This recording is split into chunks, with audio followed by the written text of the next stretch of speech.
यो हो बहसको साथमा कामना सेवा विकास बैंक, प्रगतिको आधार कामना सेवासँगको कारोबार। Presenting Nepal's first family scooter with revolutionary i3s technology, Hero Destiny. शक्ति मिनरल्सको उत्पादन नेपाली किसानका लागि वरदान। शक्ति मिनरल्स प्राली विशेष औद्योगिक क्षेत्र भइरहवा। Mangal Decor, Gurjumarg Charkhal Tilli Bazar, Kathmandu. Registration open for +2 Science, Management, Humanities and Law, Lumbini College.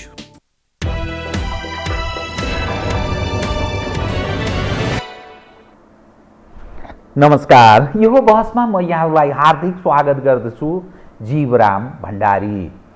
आज यहाँहरू सामुन्ने उपस्थित हुनुहुन्छ दिलनाथ दङ्गाल, उहाँ अर्थशास्त्री हुनुहुन्छ। उहाँसँग आज म यो कोभिड-19 को महामारी झन्नै 1.5 वर्ष हामीले व्यतीत गरिसकेका छौँ। तत्पश्चात देशको आर्थिक अवस्था लथालिङ्ग भएको छ। यसकारण उद्योग, व्यापार, व्यवसाय सब चौपट छ। तर सरकारले जुन ढङ्गले ती समूहहरूलाई जहाँ रोजगारीको अवसर पनि गुमेको छ, ती रोजगारीको अवसर गुमेका, रोजगार गुमाएका मानिसहरूलाई पनि राहत प्रदान गरेको अनुभूति मानिसले गर्न पाएका छैनन्। जो विदेशमा जाने अवस्था थियो त्यो पनि कतिपय रोकिएको छ र फेरि प्रारम्भ अलिअलि हुन थालेको छ। अनि उद्योगहरू सबै बन्द भएका छन्, कतिपय उद्योगहरू अलिअलि फेरि चल्न थालेका छन्। तर व्यापार, व्यवसाय, विभिन्न मनोरञ्जनदेखि लिएर सबै क्षेत्रमा तहस-नहस भएको अवस्था छ। यसै फेरिमा नेपालमा राजनीतिक फेरि उतार चढाव निरन्तर रहिरहने। कम्युनिस्टको नेतृत्वमा बहुमतको सरकार, तर त्यो सरकार ठेकिएन।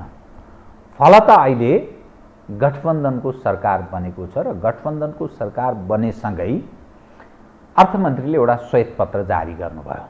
त्यसपछि नेपाल राष्ट्र बैंकले हिजो बिहिबार मौद्रिक नीति जारी गरेको छ। श्वेतपत्र हो के? मौद्रिक नीतिले के परिवर्तन ल्याउन सक्छ? जसरी मानिसहरू पीडित छन्, उद्योगीहरू पीडित छन्, रोजगार गुमाएका मानिसहरूको आफ्नै खाले पीडा छ, गरिब र धनी बीचको दूरी बढेको छ, मनी फ्रिजिङ र कतिपय पुँजी पलायनको सम्भावनाको पनि मानिसहरू कुरा गर्न थालेका छन्। अनि अनुदार प्रकृतिको हाम्रो अर्थनीतिको पनि कुरा गरिन्छ। यसकारण कि सहज ढङ्गले बैंकले पैसा दिँदैन, पैसा दियो भने पनि विभिन्न बाधा व्यवधान त्यस्ता खाले अप्ठ्यारा अवस्थाहरू छन् र महँगोमा हामीले ऋण लिनुपर्ने स्थिति छ, ब्याजको स्याज तिर्नुपर्छ। यस्तो अवस्थामा हरियाली अर्थात् उर्वर हुन सक्छ, उद्योग, व्यापार, व्यवसाय केही काम गरौँ भन्ने मानिसलाई सहज कर्जा प्रवाहदेखि लिएर यी श्वेतपत्रदेखि राष्ट्र बैंकको मौद्रिक नीतिलाई समेत विषय उठान गरेर समग्र आर्थिक अवस्थालाई केन्द्रमा राखेर डाक्टर दिलनाथ दङ्गालसँग म आज विश्लेषणात्मक र सूचनामूलक ढङ्गले कुराकानी पस्कने प्रयत्न गर्नेछु। सर्वप्रथम म उहाँलाई स्वागत गर्छु। स्वागत छ यहाँलाई। धन्यवाद विराम सर। मैले प्रारम्भमा अलिकति पृष्ठभूमिमा म कतातर्फ मोडिन्छु भन्ने आशय मैले व्यक्त गरेँ। प्रारम्भ कहाँबाट गरौँ भने राजनीति, नीतिहरूको राजा राजनीति पक्षबाट गरौँ। पहिले अर्थमन्त्रीजीले जारी गरेको श्वेतपत्रबाट, तत्पश्चात नेपाल राष्ट्र बैंकको मौद्रिक नीति। नेपाली जन यो राष्ट्र उत्थानमा यसले राहत प्रदान गर्छ कि यो पनि उही भन्ने मात्रै हो भन्नेबाट म प्रारम्भ गर्छु। अर्थमन्त्रीले श्वेतपत्र जारी गर्नुभयो। त्यो श्वेतपत्रमा के भनिन्छ भने मूलतः मानिसलाई मन छुने कुरा, देश चाहिँ ओलीजीले टाटे पल्टाइदिनु भएको छ।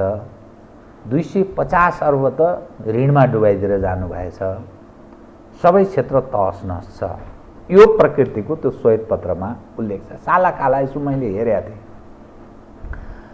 अनि तपाईँको दृष्टिकोणमा नि एउटा अर्थशास्त्री, अर्थमन्त्रीजीले यो किन भन्नुभयो र देशको साँच्चै अवस्था, फेरि त्यसमा पनि यो कोभिड-19 को यो महामारी पछिको जुन तहस-नहस त छ, मानिस बेरोजगार भएका छन्, उद्योग, व्यापार, व्यवसाय सब चौपट भएको छ नै।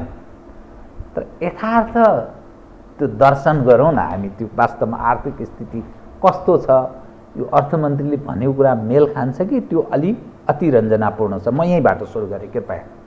धन्यवाद जीवराम सर, सुन्दर प्रश्नको लागि।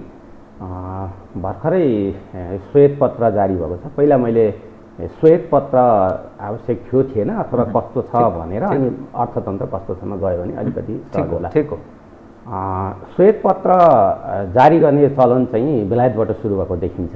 बेलायतले चाहिँ त्यो श्वेतपत्र र हरित पत्र भनेर दुईटा चाहिँ त्यतिखेर अब ग्रिन पेपर र व्हाइट पेपर भनेर जारी गरेको। व्हाइट पेपरले अलिक धेरै ठाउँ ओगट्ने, ग्रिन पेपर अलिक छुट्टै खालको त्यो ढङ्गले त्यसको ठ्याक्क आर्थिक स्थिति के छ भनेर आम नागरिकलाई दिने। त्यसको उद्देश्य चाहिँ के थियो, के सुरु गरेको भएदेखि हो भने अहिलेको अवस्थामा मेरो देशको अर्थतन्त्र कुन अवस्थामा छ, सेतो ढङ्गले सफेद ढङ्गले जस्ताको तस्तै राख्ने, झुटको पुलिन्दा होइन भन्ने, झुटको पुलिन्दा होइन, जस्ताको तस्तै आउने अनुसारले सुरु भएको देखिन्छ बेलायतबाट। र नेपालमा पनि हामीले केही समय यतादेखि हेर्दाखेरि यो श्वेतपत्रहरू सरकार परिवर्तन भएपछि केही अर्थमन्त्रीहरूले ल्याउनु भएको देखिन्छ। र स्वाभाविक कि अस्वाभाविक हो भन्दाखेरि 2-3 पटक चाहिँ ल्याएकोलाई स्वाभाविक मानिन्छ। जस्तै भनौँ न 7 सालको परिवर्तनपछि नयाँ चुनाव भएर नयाँ सरकार बन्यो, उसले ल्याउँदालाई उपयुक्त नै मानिन्छ। किनभने त्यो एक छुट्टै खालको परिवर्तन भयो नि त। राणाको चाहिँ सरकार थियो, त्यसपछि जनताको सरकार चुनिएर आयो, त्यो अवस्था एउटा। दोस्रो कुरा चाहिँ 46 सालमा परिवर्तन भयो। 46 सालको परिवर्तनपछि चुनावबाट बनेको नयाँ सरकारले, त्यसपछि 62-63मा चाहिँ नयाँ परिवर्तन आयो, त्यसपछि चुनावमा बनेको नयाँ सरकारले। यस्तो अवस्थामा चाहिँ ठिकै मानिन्छ। नत्र भने चाहिँ दुईटा अवस्थामा ल्याइन्छ, अरू बेला पनि नल्याउने होइन। जस्तै जनताले आवश्यकता महसुस गरेर मागे भने एउटा, र अर्को चाहिँ जनप्रतिनिधि मार्फत सबै जनताले त माग्ने कुरो रहेन। र अर्को चाहिँ सरकारले पनि साँच्चै नल्याइ हुँदैन है, देशको स्थिति साँच्चीकै खराब छ भन्ने अवस्था आउँदाखेरि त्यो अवस्थामा पनि ल्याउन नसकिने होइन, त्यसरी ल्याउन सकिन्छ। अब आयो चाहिँ नेपालको अहिलेको वर्तमान अवस्था कस्तो छ र श्वेतपत्रले त्यसलाई साँच्चीकै एड्रेस गर्छ कि? तपाईँको दृष्टिकोणमा चाहिँ यो श्वेतपत्र जरुरी थियो कि थिएन? तपाईँले महत्त्वपूर्ण कुरा उठान गर्नुभयो, यो सबैले आम नागरिकले पनि बुझ्नु जरुरी छ। बेलायतबाट श्वेतपत्रको प्रारम्भ त्यहाँबाट भयो। कस्तो अवस्थामा श्वेतपत्र जारी गरिन्छ भने ठुलो खाले राजनीतिक परिवर्तन भएपछि जनतालाई सन्देश दिन हिजोको यो अवस्था थियो, यो अवस्था रहेछ है, अब म जाँदा चाहिँ अब कसरी जाउँला भन्ने एउटा दृष्टिकोणका साथ श्वेतपत्रले अथवा साँचो कुरा मात्रै बताइदिने, जे छ त्यो बताइदिने। यो अहिलेको अवस्थामा तपाईँको दृष्टिकोणमा चाहिँ के श्वेतपत्र जरुरी थिएन भन्न खोज्नु भएको हो? मलाई लाग्छ अहिले श्वेतपत्रको त्यति धेरै जरुरी छैन, किनभने त्यस्तो ठुलो राजनीतिक परिवर्तन भएर ठुलो आर्थिक परिवर्तन भएको अवस्था पनि होइन। त्यसले गर्दाखेरि हामीले गणतन्त्र ल्याएको चुनावबाट बनेको पहिलो सरकारकै अवधि नै सिद्धिसकेको छैन, त्यही अवधिको बिचमै छ। तपाईँ अझै भन्नुहुन्छ भने अघिल्लो पटक योभन्दा अगाडि गएको केपी ओलीको सरकारमा जुन पार्टीका साथीहरू हुनुहुन्थ्यो अहिले पनि आखिरी त्यही नेकपा नै त अलिकति जोडिनेर फुट्ने क्रम हो नि त, अथवा एमालेकै पनि आधा तबका बस सरकारमा जाने बाहिर भन्ने अवस्था छ भने त्यति धेरै ठुलो खालको परिवर्तन यहाँ राजनीति उथलपुथलै आर्थिक उथलपुथलै नभएको अवस्था भएको भएर अहिले तत्काल चाहिँ यो श्वेतपत्र नै जारी हाल्नुपर्ने अवस्था म चाहिँ देख्छु। कि ओलीमाथि अलि राजनीतिक प्रहार गर्ने हिसाबले त्यो दुर्नियत बस आएको भन्ने आशय यस रूपमा बुझ्ने कि के भन्न खोज्नु? दुर्नियतै भन्ने शब्द चाहिँ मैले अलिक प्रयोग गरिनँ, तर पनि तपाईँले भनेको पहिलो शब्द चाहिँ मलाई पनि त्यही लाग्छ कि अब अघिल्लो सरकारले अब अर्को पनि यही तथ्याङ्क हेरौँ, अब जम्मा 17 महिना छ। 17 महिनामा के नै आर्थिक परिवर्तन गर्न सकिन्छ? अर्थतन्त्र भनेको आजको रातारात भोलि परिवर्तन हुने कुरा होइन, त्यसका लागि ठुलै धेरै कुराको बीजारोपण गरेर मात्रै परिवर्तन हुन्छ भने उहाँहरूले ल्याएको यो श्वेतपत्र चाहिँ यो 17 महिनाको लागि त्यति जरुरी थिएन हो। नयाँ चुनाव आएर उहाँहरूले सरकार बनाउनु भयो अथवा कसैले सरकार बनायो भने त्यस्तो उथलपुथलमा ल्याउन सकिन्थ्यो। त्यसले गर्दा तपाईँले भनेको जस्तै यो चाहिँ अघिल्लो सरकारले केही पनि गरेन र हामी चाहिँ अब के नगर्छौँ भन्ने ढङ्गले आएको जस्तो नै देख्छु म चाहिँ यो श्वेतपत्र। यसमा अलिकति थप स्पष्ट पारिदिनुहोस्। कोभिड-19 को जुन महामारी भयो तत्पश्चात देशको आर्थिक अवस्था तहस नहस भयो, बेरोजगार बढी, रेमिटेन्सको पनि अलिक घट्यो, विदेश जाने पनि अलि मानिस घटे, आर्थिक गतिविधि शून्यको अवस्थामा छ। त्यसकारण हामी अप्ठ्यारो स्थितिमा छौँ है भन्ने अलिकति जनधारणा त पक्कै बनेको छ। त्यसकारण त्यो जनधारणालाई ठ्याक्कै देशको आर्थिक अवस्था कुन स्थितिमा छ त भन्ने सन्देश प्रवाहका लागि यो श्वेतपत्र जरुरी थियो भन्ने ठान्नुहुन्न? मेरो यो यसमा चाहिँ थप अलि अतिरिक्त प्रश्न मात्रै मैले। त्यो पनि सम्भव थियो। मैले अघि भने जम्मा दुईटा कारणले ल्याउन सकिन्छ।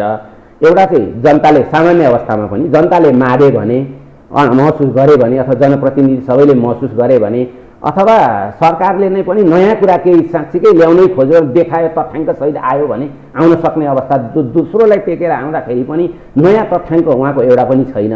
सबै त्यही त्यो आर्थिक सर्वेक्षणकै तथ्याङ्कहरू मात्रै नै छन् त्यहाँ। अहिले म तथ्याङ्क त प्रस्तुत गरौँला, एउटा त्यो देखिन्छ भने अर्को अब नयाँ आर्थिक रूपले म यो काम चाहिँ गर्छु है, अब यो मेरो 17 महिनामा भन्ने ढङ्गले नआएको हुनाले अहिले हजुरले भनेको जस्तो मलाई खासै त्यो आउनुपर्छ र अहिले जनतालाई दिनुपर्छ जस्तो लाग्दैन। किनभने सबै तथ्याङ्क त आर्थिक सर्वेक्षणमै छन्। जस्तै मैले एक दुईवटा तथ्याङ्कहरू यहाँ हजुरलाई म पेश गरौँ। उहाँले पेश गर्नुभएको तथ्याङ्कहरूमध्ये उहाँले आर्थिक वृद्धिको जम्मा 3टा तथ्याङ्क प्रस्तुत गर्नुभएको छ। उहाँले चाहिँ जम्मा 52वटा बुझा छन्, 14 पेज जति कतिको छ, त्यसमा 18वटा सूचकहरू जति राख्नु भइरहेछ। 18वटा सूचकमा 14वटा सूचक चाहिँ पोजिटिभै छन्, पुरानै छन् भने त्यो किन जरुरी भयो? खालि 14वटा सूचक पोजिटिभ छन् भन्न नसकेको मात्रै छ। मैले आर्थिक वृद्धिको कुरा गर्दै थिएँ, हजुरलाई म निवेदन गरौँ।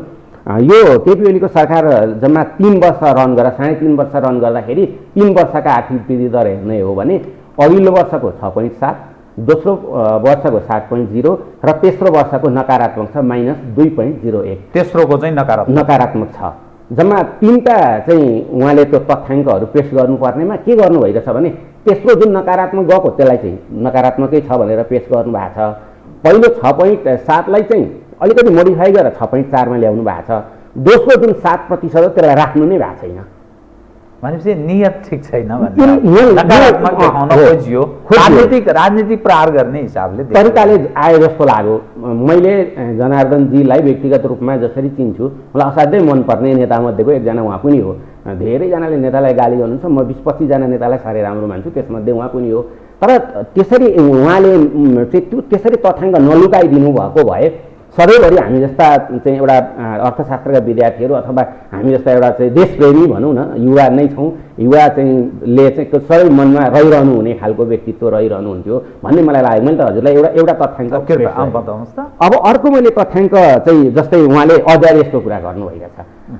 अध्यादेश मार्फत आएको बजेट हुनाले यसलाई म सब्स्टिट्युट गर्छु, यो ठिक छैन भन्नुभएको छ। तर प्रणालीमा चाहिँ अध्यादेश मार्फत आयो त्यसलाई चाहिँ के भन्ने? उहाँले कुनै एक ठाउँमा त्यो बजेटलाई चाहिँ ठिक भन्नुभएको छ, त्यो विपक्षीहरूले सदनमा उठाइराखेको कुरा हो यो। अर्को मैले खोपको कुरा राखौँ हजुरलाई। खोपको बारेमा के भनिएको छ भने उहाँले 26 लाख मान्छेले खोप लगाइसकेका थिए असार मसान्तसम्ममा, र अहिले हाम्रो नयाँ सरकार बनिसकेपछि 45 लाखले खोप लगाए। पछाडिको तथ्याङ्क मैले राखिनँ, पहिलो खोपको कुरा गरेँ मैले।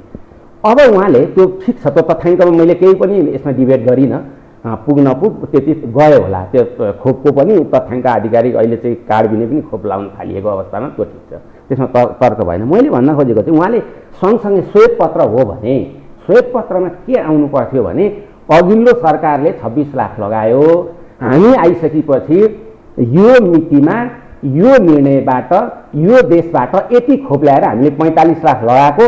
अब उहाँहरूको छ नि दसैँसम्म कहिलेमा 1/3लाई लगाउने अनि त्यसपछि चैतसम्ममा खोप लाउन उमेर पुगेका सबैलाई लगाउने भनेको। अनि यसरी जान्छ भनेर एउटा डाटा प्रस्तुत गर्नुभएको चाहिँ त्यो विश्वास मानिन्थ्यो। तर उहाँले कुन मितिमा कुन देशमा उहाँहरूको सरकार आएपछि निर्णय गरेर नयाँ खोप ल्याएको चाहिँ भन्नुभएको छैन। त्यसले गर्दाखेरि मेरो बुझाइ के हो भने अघिल्लो सरकारले जुन निर्णय गरेको 1,08,00,000को खोप हो त्यसलाई उहाँहरूले व्यवस्थापन गर्नुभएको हो। अब मैले यहाँनिर चाहिँ उठाउन खोजेको कुरा के हो भने अघिल्लो सरकारको पालामा 1,08,00,000 खोपलाई ल्याउन प्रयास गरिएकोमा त्यसलाई सहजीकरण गरेर एकैचोटि ल्याएर भण्डारण गर्ने कुरो त हुँदैन। त्यसलाई ल्याउन सहजीकरण गर्दै हामीले चाहिँ जनतासम्म पुर्याएर लगायौँ भनेको दुईटाको बिचमा कम्तीमा एउटा हार्मोनीको सिर्जना त हुन्थ्यो नि त दुईटा सरकारको बिचमा। हेर्दै जानु होला भोलि उहाँहरू फेरि एकै ठाउँ हुनुहुन्छ। अहिले जो यति पानी बराबरको स्थिति छ त्यसले गर्दा यो हामी अलिकति चरो पारा देखिहालिन्छ। अलिकति राजनीतिक संस्कार चाहिँ राखिदिनु, त्यतिसम्म भोलिसँगै बस्दा के चाहिँ भन्ने मुख देखाउने भन्नेसम्म पनि राखिदिनु भएको भए हुन्थ्यो। त्यसले गर्दा खोपको सम्बन्धमा अब मैले आर्थिक वृद्धिको कुरा त हजुरलाई गरि नै हालेँ। अब राजस्व सङ्कलनको कुरामा पनि के छ भने अघिल्लो पटक राजस्व वृद्धि 20% हो, अहिले 22% हो। त्यो तथ्याङ्क उहाँले राख्नुभएको छ, तर त्यसलाई राम्रो हो यो भन्नु भएन। त्यो कन्जुसाइ नगरिदिनु भएको भए आखिर तथ्याङ्क त तथ्याङ्कै हो नि, अलिकति देखिन्छ। अब विदेशी मुद्राको कुरा पनि उहाँले 2074 सालको चाहिँ एउटा राख्नुभएको छ 10 खर्ब 79 अर्ब भन्नुभएको छ भने 78 जसमा 13 खर्ब 66 अर्ब यो विदेशी मुद्रा सञ्चित राम्रो हो नि त। 3 खर्ब त वृद्धि भयो नि, यो त तथ्याङ्कले त्यसले पनि राम्रो भनिदिँदा के जान्थ्यो। भनिएन, यो पनि भनिएन। अनि मैले अर्को त्योभन्दा महत्त्वपूर्ण कुरा समग्रमा यसलाई भनौँ, वास्तवमा अर्थशास्त्रमा दुईटा वर्षको बिचको आर्थिक अवस्था तुलना गर्ने हो भने ती दुईटा वर्ष समान हैसियतका हुनुपर्छ, समान अवस्थाका हुनुपर्छ। एउटामा चाहिँ बाढी पहिरो भूकम्प गएको वर्ष, एउटा चाहिँ शानदार वर्ष भयो भने त्यहाँ त्यो तुलना गर्न मिल्दैन। उहाँले कसरी तुलना गर्नुभएको छ भने 73-74 अथवा 74-75 को 74-75, 73-74 काहीँ काहीँ आफूलाई कम्फर्टेबल हुँदा 59-तिरको पनि लानु भएको छ। त्यो बेलाको वर्ष र अहिले चाहिँ कोभिडले ठुल्ठुलो पारेको अर्थतन्त्रलाई जुन 77-78 छ, त्यो दुईटाको बिचमा तुलना गर्दाखेरि त त्यो तुलना गर्न योग्य नै हुँदैन। जबकि विश्वको अर्थतन्त्र नै 3.2%मा खुम्चेको अवस्था छ, तसनस छ। अब नेपालमा नकारात्मक गयो। अर्को पनि यहाँ मलाई रमाइलो लागेको, मलाई यसमा रमाइलो लागिरहेको, मलाई अरू त्यस्तो लागेको छैन। के त भन्दाखेरि यो 77-78मा चाहिँ अर्थतन्त्र नकारात्मक गयो भने छ, तर अब आउने जुन अब रन हुने जुन 78-79 छ, त्यहाँ चाहिँ कोभिडले गर्दाखेरि लक्ष्य अनुसारको आर्थिक वृद्धि दर हासिल गर्न सकिँदैन कि भनेको छ। कोभिड त 77-78मा पनि त थियो नि त। त्यसले गर्दा त्यहाँ पनि काहीँ न काहीँ छल्न खोजेको छ। अनि मैले अलि हजुरलाई भनेको जस्तो दुईटा समान वर्षको बिचमा तुलना गर्नुपर्नेमा असमान वर्षको बिचमा तुलना गरिएको छ। अनि अर्को तथ्याङ्क पनि मलाई गजब लागेको चाहिँ आउन पनि सक्छ अहिले प्रसङ्गमा। डाक्टर खतिवडा अर्थमन्त्री हुँदा नि उहाँले श्वेतपत्र ल्याउनु भएको थियो। उहाँले चाहिँ यो विदेशी सबभन्दा बढी विरोध भएको कुरो मैले हजुरले नउठाए नि मैले जोडेँ, अहिले वैदेशिक ऋणको कुरा जुन आइरहेको छ, असाध्यै धेरै यसको विरोध। म उठाउँछु त्यो, त्यसलाई अहिले नै प्रस्तुत मैले आएको छ। त्यो चाहिँ उहाँले के भन्नुभएको छ भने जिडिपीको 22% चाहिँ उहाँ हुँदाखेरि, उहाँ अथवा उहाँ अर्थमन्त्री हुनुभन्दा अगाडि चाहिँ ऋण लिएकोमा अहिले चाहिँ 40% पुग्यो भनिदिनु भएको छ। तर जब कि मैले चाहिँ त्यो खतिवडाको श्वेतपत्र सबैलाई हेर्न भ्याइन, तुलना गर्न हेर्दा त्यो चाहिँ हेर्दाखेरि 27% जिडिपीको ऋण लिएको रहेछ भनेर उहाँले आफै लेख्नु भएको छ। त्यहाँ 5%को ग्याप देखिन्छ र अहिले जुन जिडिपीको 40% भयो अथवा 17 खर्ब भयो भनेर भनिएको छ, त्यसलाई पनि त्यहाँ उठाइएको छ। त्यसकारण मैले श्वेतपत्रमै जोडेँ।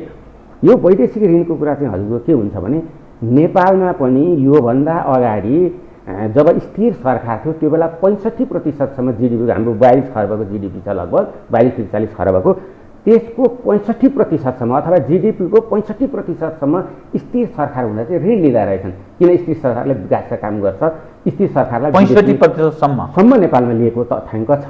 नेपालले नै लिएको हो यो। त्यसले गर्दा त्यो चाहिँ कतिखेर हुँदो रहेछ भने जब स्थिर सरकार आउँछ। अब हामीलाई योभन्दा अगाडि चुनाव बढाएको केपी सरकार त स्थिर सरकार मान्ने हो नि त, हामीले मान्दा यसलाई पनि नमाने त कसलाई मान्ने हो र। त्यसले गर्दा त्यसलाई ऋण पत्यायो विदेशीले। ऋण पत्याउनु पनि नराम्रो कुरा हो। जस्तै अहिलेको सरकारले पनि भर्खरै आएर 2टा फाइल अघि सारिसकेको छ ऋणको, त्यो पनि नराम्रो होइन। यो सरकारले ऋण पत्यायो त्यो राम्रो कुरा हो। जस्तै मैले केही व्यवसाय गर्न खोजेँ, मलाई कसैले ऋण पत्याएन भने म त फेलियर भनेँ। तर मलाई ब्याङ्कले पनि ऋण दिए, व्यक्तिले पनि ऋण दिए, संस्थाले पनि ऋण दिए भने त मैले लगानी गर्छु। त्यस्तै सम्भावना भएको पत्याइने व्यक्तिको पत्याइने व्यक्ति, पत्याइने संस्था। बरु कहाँनिर हामीले खबरदारी गर्नुपर्छ भने लिएको ऋण अनावश्यक तलबमा, अनावश्यक भ्रष्टाचार गरेर, अनावश्यक सुख सहेलमा सरकारले खर्च गर्न पाउँदैन, कहाँ खर्च गरिस् भनेर खबरदारी चाहिँ गर्नुपर्छ। त्यो पक्ष फेरि राम्रो छ। तर यहाँ चाहिँ हामीले के गर्यौँ भने ऋण लियो भनेर अत्यन्तै ठुलो विरोध गऱ्यौँ। म हजुरलाई भनौँ, सार्क कन्ट्रीको 70% हो जिडिपीको ऋण। हामी कहाँ त सबभन्दा थोरै हामी 40%मा छौँ। भारतको 70% हो, अमेरिकाको 100% छ ऋण, भुटानकै हाम्रोभन्दा बढी छ, बङ्गलादेशको बढी छ, पाकिस्तानको बढी छ। भनेपछि यो अहिलेको हामीले लिएको ऋण जुन छ यो नराम्रो होइन। र म अहिले पनि अर्थमन्त्रीज्यूलाई के अनुरोध गर्छु भने उहाँले पनि चाहेर उहाँको पालामा यो घटाउन सक्नुहुन्न कि विकास नगर्नु पर्यो, नभए घट्दैन। त्यसले गर्दा यस्ता कतिपय कुराहरूले गर्दाखेरि चाहिँ यो श्वेतपत्र। अब अर्को कुरा पनि उहाँले थपिदिनु भएको भए हुन्थ्यो, कति कुराहरू छुटे के। जस्तै हाम्रो प्रति व्यक्ति आयको कुरा, प्रति व्यक्ति आय पनि अहिले 1191 अमेरिकी डलरको परिकल्पना गरेको छ। त्यो नराम्रो होइन। त्यो चाहिँ तपाईँको 3 वर्ष अगाडि 1004 थियो, बढ्दै आयो। त्यो कुरालाई देखाइदिनु भएको भए। अनि केही कामहरू त सम्पन्न भएका छन् नि। जस्तै तुइङ विस्थापनका कुरा, झोलुङ्गे पुल बनेका कुरा, चुच्चे नक्साका कुरा, रानी पोखरी बनेको कुरा, चाइनासँगको पारवन सन्धिको कुरा, यी कुरा पनि उठाइदिएको भए त बेटर हुन्छ नि। यो भए सकिएका छैनन् विकासका, अरू पनि छन् नि त, तर यी चाहिँ बाँकी छन्। यी अब गर्छु है मैले भन्नुभएको भए कति बेटर हुन्थ्यो, सुन्दा पनि सुन्दर सुनिन्थ्यो। तर यसले गर्दा कहाँ कहाँ चाहिँ उहाँहरूको बिचमा कहीँ पूर्वाग्रह चाहिँ राखेर श्वेतपत्र ल्याउनु भयो कि भन्ने मलाई लाग्छ। यी तथ्याङ्कहरूको आधारमा तथ्याङ्कको आधारमा तपाईँले तुइन व्यवस्थापन गर्नुभयो, तुइनमै चढेर जयसिंह धामीको देहान्त भएको त्यो देखिन्छ। तुइन विस्थापन पुरै भइसकेको रहेछ, 12वटा बाँकी छ भनिएको छ, 130वटा भयो, 12वटा बाँकी छ भनिएको छ। अब त्यसमै त्यो दुःखद दुर्घटना भयो, त्यो अर्को दुःखद कुरा रह्यो। अब म यहाँसँग नि जस्तो यहाँले विभिन्न तथ्याङ्कहरू अवस्थाहरूको बारेमा कुरा गर्नुभयो र विगतको सरकारसँग यो सरकार अलिकति पूर्वाग्रही भयो, त्यसकारण अतिरिक्त ढङ्गले पेश भयो। तपाईँको दृष्टिकोणमा नि एउटा इकोनोमिस्ट कसरी सोच्नुहुन्छ, अर्थमन्त्री हुनका लागि नो हाउ भन्छ नि, अर्थशास्त्रको न्यूनतम ज्ञान जरुरी छ भन्ने ठान्नुहुन्छ कि हाम्रो यो अर्थ मन्त्रालय पनि परराष्ट्र सरह नै त्यो डम्प मात्रै हो भन्ने रूपमा बुझ्ने स्थिति हो? यो चाहिँ यस्तो लाग्छ मलाई, अर्थ, कानुन, विज्ञान तथा प्रविधि यी प्राविधिक मन्त्रालय हो। प्राविधिक नै हुनुपर्छ, प्राविधिक नै हुनुपर्छ। त्यसको विषय ज्ञान नभएको मानिस त्यो मन्त्रालयमा जानु हुँदैन भन्ने त यस्तो पठाइनु हुँदैन। सम्भव हुन्छ भने, तर कोही कोही मान्छे यस्ता हुन्छन् जोसँग एक्स्ट्रा क्षमता हुन्छ, सबै बेला चाहिँ आधिकारिक योग्यतालाई मात्रै मान्नु हुँदैन। जस्तै अब नामै लिउँ एबिकेपी ओली, उहाँलाई अर्थमा पठाइएको भए उहाँ चाहिँ एक छुट्टै आफै स्व अध्ययन गर्नुहुन्छ, त्यो खालको मान्छे। सुरेन्द्र पाण्डेको अर्थशास्त्र होइन, उहाँ पछि मास्टर पछि गर्नुभयो, मेहनत गर्नुभयो। उहाँसँग मेरो संवाद हुन्छ बेला बेलामा, कहिलेकाहीँ के भन्नुहुन्छ भने तपाईँको विषय पढ्दैछु, म त अध्ययन गर्नु पर्यो। ती एक्सेप्सनल केस मात्रै हुन्, तर अहिलेको हाम्रो नेपालको वर्तमान परिवेश, जनताको अपेक्षा, हाम्रो देशको अहिलेको विकासको स्थिति, यी सबैलाई हेर्दाखेरि यी मैले अघि भनेका 3टा मन्त्रालय प्राविधिक मन्त्रालय हुन्। त्यसकै प्राविधिक मान्छे पठाउनुपर्छ। म हजुरलाई एउटा इक्जाम्पल दिउँ, तथ्याङ्कमा पनि अरूमा भर पर्नु पर्यो भने त्यहाँभन्दा दुःखद केही हुँदैन। हुन त के हुन्छ भने होला उहाँले जो कोहीले, उहाँलाई मात्रै नभनौँ, जो कोहीले, किनभने यो उहाँभन्दा पहिला पनि त गैर अर्थका त हुनुभएको थियो, 10जना 12जना 15जना अर्थका मान्छे राखेर चलाउनु होला। तर एउटा तथ्याङ्कमा पनि अर्काको सहारा लिनु पर्यो भने त त्यसले राम्रो रिजल्ट चाहिँ आउँदैन। जस्तै म भनौँ, कहिले कहिले म एउटा विद्याबारी गरिसकेको विद्यार्थी, हामी गर्दाखेरि कहिले कहिले साथीहरू त्यो मोडलिङ भन्छ अर्थशास्त्रमा, त्यो गर्नुहुन्थ्यो। म चाहिँ म्याथको पनि विद्यार्थी भएको हुनाले मैले चाहिँ सहज गरेँ। मैले उहाँहरूलाई भन्थेँ, तपाईँहरूलाई सम्भव छैन भने यो मोडलिङ चाहिँ नगरिदिनुहोस् न त, मोडल किन हाल्नुहुन्छ, म्याथको गाह्रो हुन्छ भनेको राम्रो बनाउन भन्नुभयो। 3-4जना साथीहरूलाई भाइभामा साह्रै गाह्रो भयो, किनभने अरूले गरिदिएको डिफेन्स गर्न सक्नु भएन। त्यस्तै जस्तो लाग्छ, डिफेन्स गर्ने बेलामा यसरी बस्दा उहाँले सक्नु भएन, कतिले सरी पनि भन्नुभयो। त्यसले गर्दाखेरि त्यो अवस्थाको सिर्जना हुनु भन्दाखेरि अहिलेको अवस्थामा म अझ चाहिँ अहिलेको सरकार, मेरो सरकार हो, त्यो मेरो अधिकार छ। म प्रधानमन्त्रीज्यूलाई के अनुरोध गर्छु भने तपाईँले यो 17 महिनामा र अब योभन्दा पछाडि पनि अर्थतन्त्र सुधार्ने हो भने उहाँलाई, किनभने right man in the right place भनेर हामीले कतिजना मान्छेलाई अर्को ठाउँ सिफ्ट गरेर जागिर दिने चलन त चलेकै छ। उहाँलाई, उहाँ जतिको एउटा सक्षम काबिल व्यक्तित्वलाई काहीँ दिएर एउटा राम्रो अर्थमन्त्री राखेर चलाउनु भयो भने मलाई लाग्छ यो 17 महिना हाम्रो देशको लागि सुखदै हुन्छ कि। म तपाईँसँग अब नि अर्थमन्त्रीको श्वेतपत्र, त्यसले इङ्गित गर्न खोजेको केही चिज विगतले सकेन, हामी गर्छौँ, हामी प्रयत्नमा छौँ, विगतको चाहिँ यस्तो छ है भनेर देखाउने उहाँले प्रयास गर्नुभयो। नकारात्मक सकारात्मक जसले जसरी बुझ्छन् त्यो मानिसले बुझिहाल्छन्, अरूलाई त्यही दिग्भ्रमित भइरहनु जे गर्नु। तपाईँको दृष्टिकोणमा नि हाम्रो जुन अवस्था छ, आर्थिक अवस्था दुरावस्था म भन्दछु, यसकारण कि बेरोजगार त बढ्दैछ, रोजगारीका अवसर सिर्जना गर्नका लागि उद्योग धन्दाहरू त्यसरी नयाँ खुलेका छैनन्, भएका पनि बन्दको अवस्था छ। एक पछि अर्को बैंकका त्यो ब्याजबाट स्याज तिर्नुपर्ने अवस्थाबाट उद्योगीहरू चौपट छन्। पर्यटन व्यवसाय समाप्त ध्वस्त शून्यमा परिणत भएको छ, शून्यमा गएको छ। उद्योगहरू नयाँ खुलेका छैनन्, भएका उद्योग सञ्चालन गर्नलाई त्यो महामारीले समस्या सिर्जना गरेको छ। अनि मनोरञ्जन लगायत विविध जो क्षेत्रहरू छन्, रेस्टुरेन्टहरू, विभिन्न व्यवसायहरू, यो सम्पूर्ण सफाया छ। त्यो श्वेत पत्रले जो इङ्गित गर्न खोजेको छ कतिपय चिज अथवा राम्रो गर्छु भनेको त होला, विगतमा ठिक भएन अब राम्रो गर्छु, त्यो काहीँ आश गर्ने ठाउँ, आशय, त्यस्ता आधारहरू अनि त्यो वैदेशिक लगानी भित्रिने या वातावरण भन्छन् नि, अब नयाँ सरकार आएसँगै त्यो वातावरण सिर्जना हुने, पुँजी पलायन रोकिने, मनी फ्रिजिङको हामी कुरा गर्छौँ, त्यो मनी फ्रिजिङ यसै डम्प भएर बस्ने पुँजी, त्यो स्थितिबाट मुक्त हुने, मानिस एकदम आशावादी हुने, काहीँ त्यस्तो आधार छ? मैले अलिकति धेरै विषयलाई एकैचोटि गाँजीमाझी गरेर उठाइदिएँ, त्यस्तो सम्भावना तपाईँ कतै देख्नुहुन्छ एउटा अर्थशास्त्री?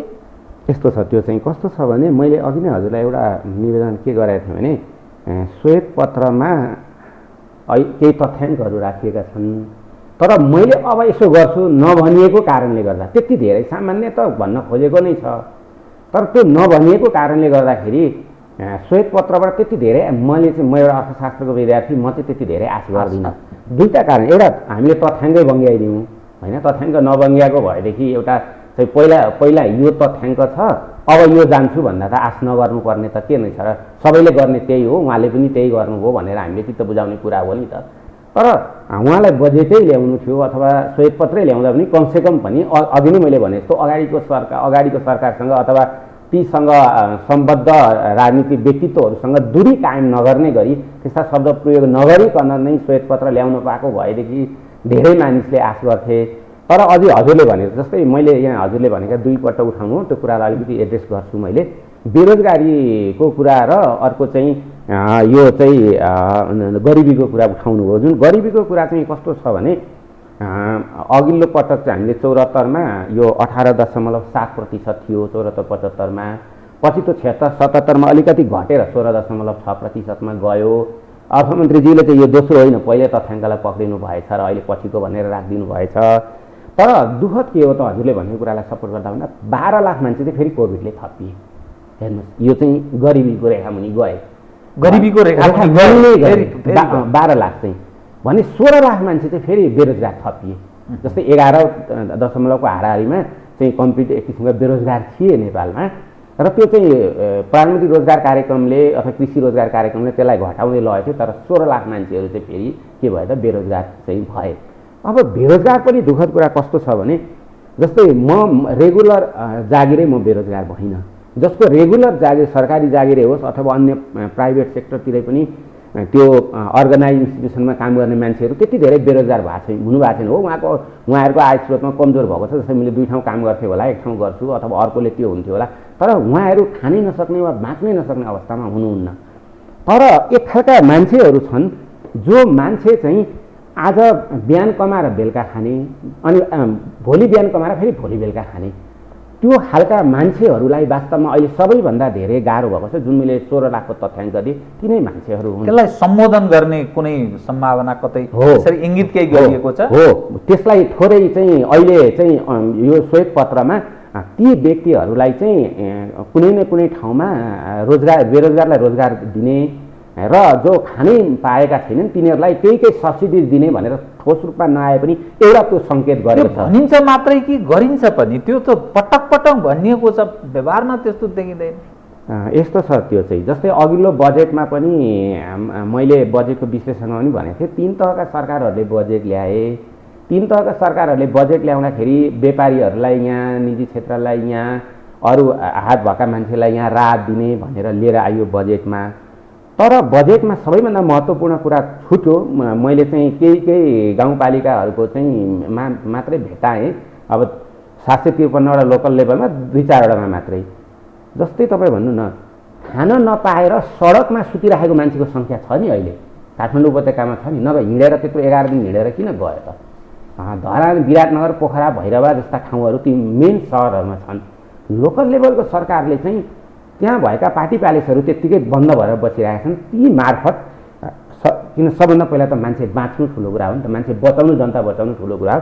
ती मार्फत चाहिँ तिनीहरूलाई खान दिने र बचाउने भनेर एउटा सबभन्दा अल्पकालीन अवस्थामा त्यो ल्याउनु पर्थ्यो। एउटा त्यो सबै 3 तहको बजेट र अहिलेको श्वेत पत्र यो 4वटाको एउटा कमजोरी देखिन्छ। र दोस्रो कुरा चाहिँ 2 किसिमले राहत दिने गरिन्छ। एक किसिमले चाहिँ जनताको खातामा सिधै पैसा पठाएर जस्तै विकसित देश अमेरिका लगायतले गरे। अब त्यो हामी कहाँ चाहिँ त्यो अलिकति गाह्रो छ, किनभने हामी कहाँ लक्षित वर्ग नै भेटिँदैन, लक्षित वर्गसम्मै हामी पुग्दैनौँ। एउटा त्यो समस्या छ। एउटा त्यसरी चाहिँ दिन सकिन्छ एउटा राहत चाहिँ। दोस्रो राहत दिने बहुत सजिलो तरिका छ, हाम्रो देशको लागि सबैभन्दा सुइटेबल होला जस्तो लाग्छ मलाई। मानिने म काम गरिरहेको थिएँ नन अर्गनाइज ठाउँमा, मान्यो घर बनाउने काम म लेबर हो, मेरो जागिर गयो, घर बनाउने काम बन्द भयो, कोभिडको बेला नबनाउने भने म बेरोजगार भएँ भने अब सरकारले के गर्नु पर्यो भने मलाई काम पनि दिने तलब पनि दिने, काम सहितको तलब दिन सकिन्छ। नेपालको सबभन्दा राम्रो सोलुसन हो। यहाँ कतिवटा लाग्छ होला यो सम्भव छ भन्ने लाग्छ, यो सम्भव छ। कसरी सम्भव छ भने हामीले गर्ने विकासका कामहरू सबै अधुरा छन्, अधुरा मात्र नै एकदम तल छन्। जस्तै बाटो बनाउने कुरा नै भनौँ न, यति धेरै ठाउँमा हामीसँग बाटो बनाउनु पर्ने छ, बरु अन्यत्रको पैसा कटौती गरेर ठुला योजनाको पैसा कटौती गरेर मान्छे बाँच्यो भने भोलि चाहिँ ठुल्ठुला योजना ल्याउँला न। त्यस कारण ठुला योजनाको कटौती गरेर सरकारले गर्ने अनावश्यक खर्चहरू, मैले कुन खर्च प्रसङ्ग आयो भने भनौँला, धेरै अनावश्यक खर्चहरू छन्। जस्तै अब सांसद विकास कोष त्यसलाई त कटायो, अथवा जस्तै कहिले चाहिँ त यो कार्यालय व्यवस्थापन खर्चै सरकारको ठुलो हुन्छ, नयाँ हजुर खर्च करोडौँको गाडी किन्नु पर्यो लगायतका यी खर्चहरूमा कटौती गरेर भए पनि हामीले सडक बनाउने, विशेष गरेर लोकल लेभलबाट यो जान सकिन्छ। लोकल सरकारलाई पैसा दिएर लोकल सरकारलाई बाटो बनाउने, अहिलेको लोकल सरकारको विकास त खालि बाटै बनाउने जस्तो मात्रै छ, तर त्यसमा बाटो बनाउने, कहाँनिर चौतारो बनाउने होला, कहाँनिर बाटो अलिक फराकिलो बनाउने होला, कहाँनिर पानी पनि राख्ने होला बाटोको छेउ, एउटा चाहिँ 100 वर्षलाई सोचेर पूर्वाधार अब बनाउनु पर्यो। अब पनि नबनाए कहिलेको सरकारले, किन गणतन्त्रको सरकारले पनि नबनाए त अब बनाउँदैन। त्यसले गर्दा लोकल सरकारले चाहिँ ती मान्छेहरू को चाहिँ राहत दिन उपयुक्त मान्छे हुन् र कहाँ छन् उनले चाहिँ पहिचान गर्न सक्छ। केन्द्रीय सरकारले पहिचान गर्न अलिक गाह्रो हुन्छ। त्यसले गर्दा त्यो मार्फत हामीले राहत दिन सकेको भए सजिलो हुन्थ्यो। तर हामीले दिएको राहत कहिलेका हामी बोरा बाँड्छौँ नि। हेर्नुहोस् यसको कस्तो गजब छ भने भूकम्पको म हजुरलाई एउटा उदाहरण पेश गरौँ। भूकम्पमा घर भत्किएको लाल पूर्जा लिएर प्रमाण लिएर गयो भने 3 लाखको दरले दिने भन्ने चाहिँ नेपाल सरकारले सदियौँदेखि बसेका दाजुभाइहरू छुट्टिए।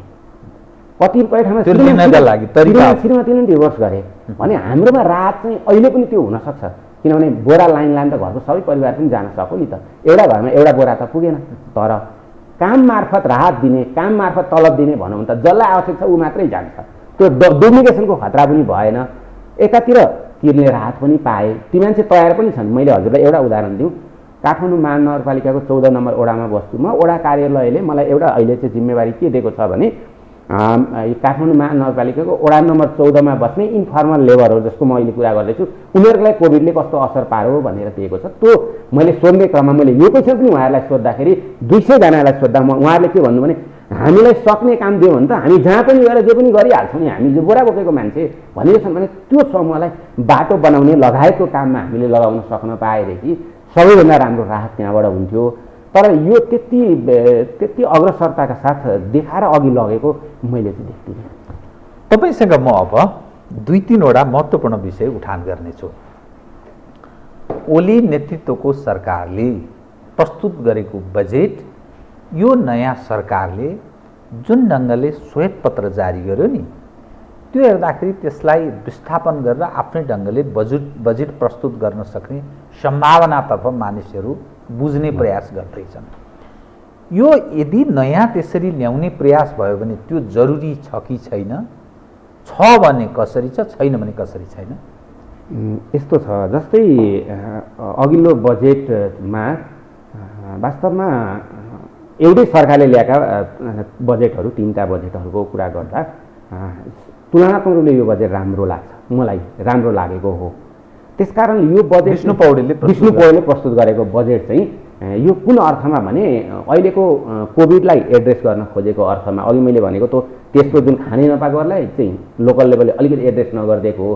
बाँकी अरू केसमा जस्तै तपाईँ शिक्षाको केसमा, स्वास्थ्यको केसमा, बेरोजगारीलाई रोजगारी दिने केसमा नै सब्सिडिज दिने कुराहरूमै यी कुराहरूमा जस्तै हामीलाई चाहिँ यो आत्मनिर्भर भेहिकल्समै आत्मनिर्भर बनाउने कुरामा जुन चाहिँ इलेक्ट्रिकल भेहिकल चलाउने, यी सारा कुराहरू समेटेको धेरै क्षेत्र समेटिएको छ र 2 खालको बजेट आउने गर्छ। एउटा अलि विकसित देशमा चाहिँ यी छरपष्ट हामी कनिका छरियो भन्छौँ, यस्तो अलिक कङ्क्रिट खालको आउँछ, किन जनताका आधारभूत आवश्यकताहरूमा चाहिँ खर्च गर्नु नपर्ने भएको कारणले हाम्रो जस्तो देशमा चाहिँ कस्तो हुन्छ भने जनताका चाहना पुरा गरेन भने तुरुन्तै फेरि विद्रोहको स्वर सुनिने, जनताले खानै नपाउने अवस्था। यी कारणले गर्दा अलिकति जनमुखी टाइपको अलिकति कमीका छरियो कि जस्तो देखिने खालको अथवा सबैलाई समेटिने भनौँ न राम्रो भाषामा भन्दाखेरि त्यो खालको बजेट आउने गर्छन्।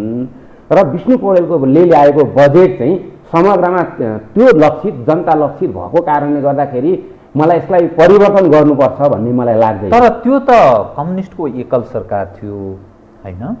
अब यो सरकार काङ्ग्रेसको नेतृत्वमा कम्युनिस्ट र अरू पनि सामेल हुने खालको यो संयुक्त प्रगतिको सरकार हो।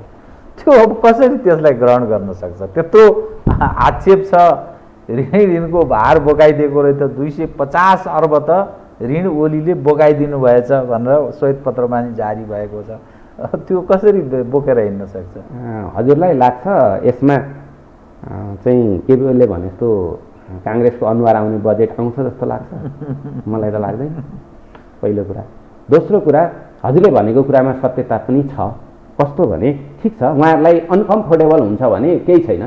अहिलेको गएका सरकारहरूले पनि केपी ओली लगायतको विष्णु पौडेलले पनि बजेट ल्याउने भए ल्याउनुहोस्, हामीलाई किन गाली गर्नुहुन्छ भनिसक्नु भएको छ। ल्याउँदा हुन्छ, त्यो ल्याउनुलाई फेरि त्यस्तो अघि मैले श्वेतपत्र जस्तो ल्याउने नहुने यो खत्तमै गरे यो बर्बाद त्यो होइन। किनभने उहाँहरूले एक्सर्साइज गर्नुहुन्छ, आफू अनुकूल सरकार किन 1 वर्ष हो यो, 1 वर्ष भने 1 महिना त चुनावमा जानुपर्छ, चुनाव खर्चको कुरालाई त्यसले यति धेरै ठुलो महाभारतको रूपमा चाहिँ कसैले पनि लिनु हुँदैन।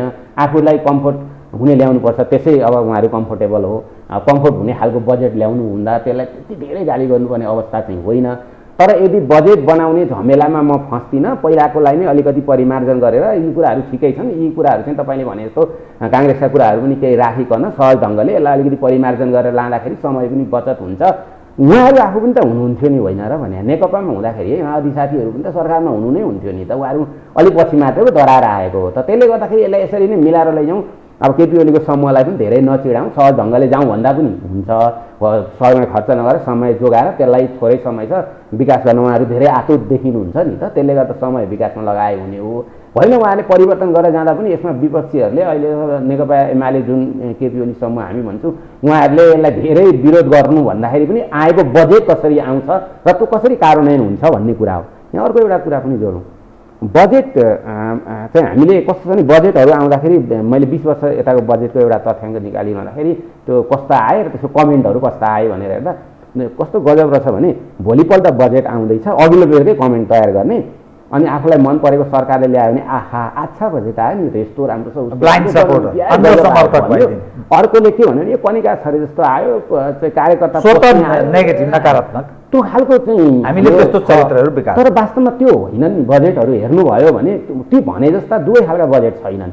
कुनै कुनै बजेट अलिकति राम्रै खालका जनमुखी छन्, नत्र भने एभरेजभन्दा राम्रा छन् नि हाम्रा बजेटहरू, खालि कार्यान्वयन पो राम्रोमा हुन नसकेका हुन्। त कार्यान्वयन नभइदिएको कारणले गर्दाखेरि वास्तवमा बजेट नराम्रा भएका हुन्। त्यसले गर्दाखेरि उहाँहरूले नयाँ बजेट ल्याएर कार्यान्वयन गर्नु भने त राम्रो लाग्छ, जम्मैले राम्रो भन्न सक्नुपर्छ नि। खालि चाहिँ अहिले यसरी सरकार बन्दैमा अहिले नराम्रै ल्याउँछ भन्नु हुँदैन।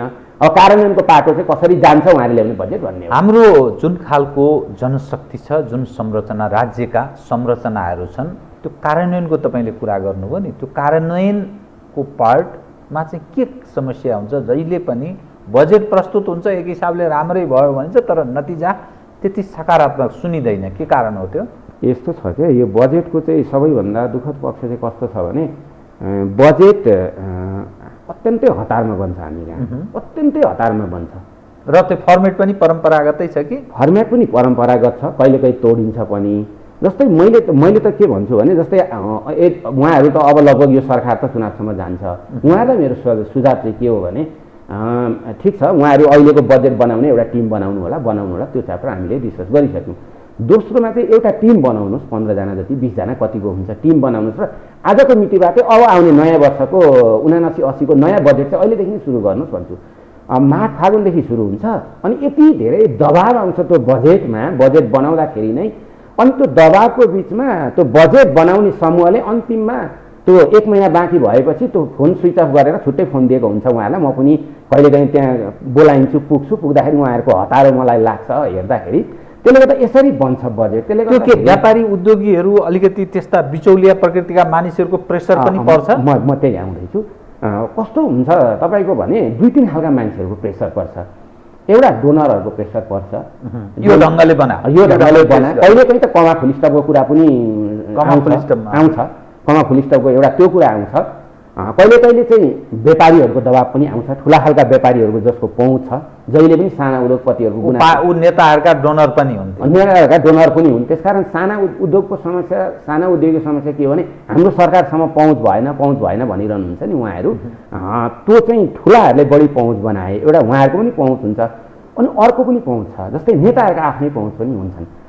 तपाईँले हेर्नुभयो भने पहुँचवाला नेताहरूको पहुँचका भरमा कतिपय प्लान योजनाहरू त्यहाँ पर्छन्, तर योजना पर्दाखेरि अनि कार्यान्वयनमा समस्या त्यहाँ हुन्छ, किनभने त्यसको डिपिआर बनेको हुँदैन, प्लानिङ बनेको हुँदैन, कार्यान्वयन कसरी लैजाने भन्ने हुँदैन, त्यो ठाउँमा त्यो बजेट आवश्यक हो कि होइन त्यो थाहा हुँदैन।